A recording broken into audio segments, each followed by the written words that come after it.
as bog ota standard as it gets.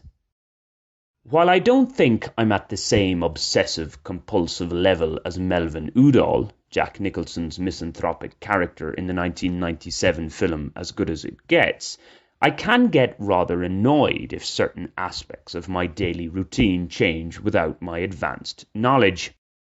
In fact, akin to Melvin, I'm known to become quite cranky when there are changes at my panaderia office, bakery cum cafe.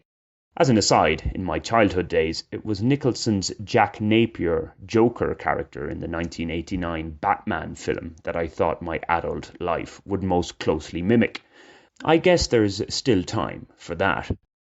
After a few difficult weeks in the aftermath of the tumultuous temporary closure to facilitate a new administration at my old panaderia office, Vicky's, I managed to find a replacement establishment that satisfied my modest needs. La Corona Real. No, not that Corona. In the barrio in which I currently reside, Verbinal.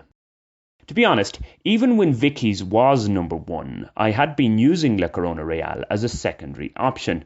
I'm not completely averse to spicing things up every now and again, you know. However, the latter's tendency for a high turnover of table service staff, meseras, as they say here, and they are almost exclusively women, put it at a disadvantage. While my dark coffee with a drop of milk in an actual ceramic cup, un tinto con una gota de leche en pocillo in Spanish, may not seem like the most absurd request, for many panaderia employees here it does actually appear to be something unheard of. It's either a 50-50 coffee-milk mix or 100% coffee with a disposable cup, the default option. No deviations. Nonetheless, with a little patience and gentle instruction, there is a way. Also, and crucially, for the last few months there had been continuity in terms of those at the coalface, nay, the coffee machine, the aforementioned table servers. Thus, I hadn't had to explain from scratch every second week how I like my brew. I hadn't had to, that is. Change, though, does come, whether we like it or not, and very often it can be dramatic. Okay, the comings and goings of panaderia staff aren't quite on the Vladimir Ilyich Lenin level of change.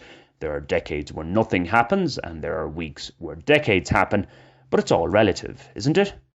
One could cope with the departure of one or two of the Misera team of 6 or so, but when all bar one move on at the same time, well, that's a shock to the system.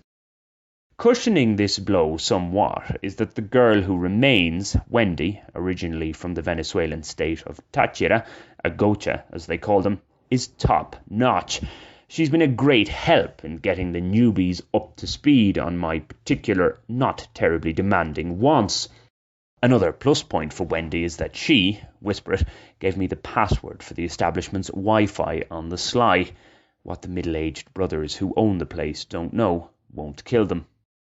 That aside, truth be told, it's something this blog always seeks to do, tell the truth, it would most likely be a positive development if my daily frequenting of the panaderia office was curtailed somewhat.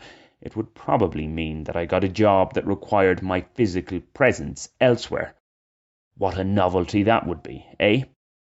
For as much as the Bogota standard, be it the panaderia or the tienda, has helped keep one sane throughout the pandemic, its continued regular use could be seen as a sign of stagnation. Or, more appropriately, considering the general state of affairs, stagflation. So, one likes to think this isn't as good as it gets. It's pretty mediocre, if it is.